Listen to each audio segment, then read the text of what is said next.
So far, we have been using a single stream in the event stream. What I mean by that is, I have created multiple event streams, we have done multiple hands-on, but in all those event streams, there was only one stream wherein we were sending data.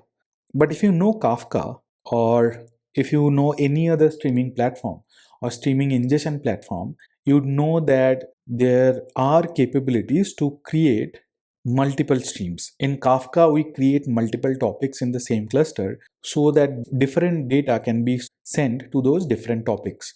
But in event stream so far, what I have been doing is that you have seen only one stream, which means that we can send only one type of data. We cannot send different type of data, or we cannot send different streaming data into the same event stream. But that is actually not true. We can use multiple streams inside of a single event stream. That feature is provided by Eventstream out of the box.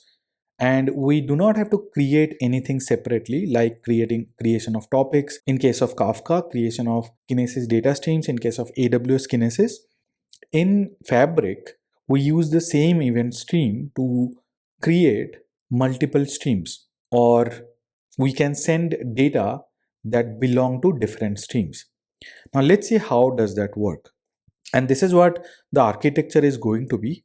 I'll be reading customer and account file this time, not the ledger and transaction file. And I'll be using Python's Event Hub protocol to send data to the event stream. Now, why Python Event Hub? Because if we use multiple streams, we'll have to use the Event Hub protocol only. That's why the Python producer would be using the Event Hub protocol to send data to two different streams inside of the same event stream. And after that, I'll be performing some data processing or data transformation using maybe joins, but the data transformation would be done by Eventstream itself. I'll not be using PySpark, or I'll not be using anything else apart from Eventstream. I also wanted to show you the feature of lightweight transformations that can be performed using Eventstream. And after that, we'll be sending the data to a derived stream, which is another type of target provided by Eventstream. I could have used Event House also, but I think there might be a bug in Event House that if you try to send data from Eventstream to Event House, it always gives error. So that's why I'm not trying that out. I'm not sure whether that bug has been fixed or not, but anyway, it gives me the opportunity to talk about another custom endpoint or another custom target endpoint. And from the derived stream, I'll be using PySpark with Kafka protocol to read the records from the derived stream, and then we'll write it to a lakehouse. I could have written it to Event House also. If you use Spark to write to Event House, there won't be any error.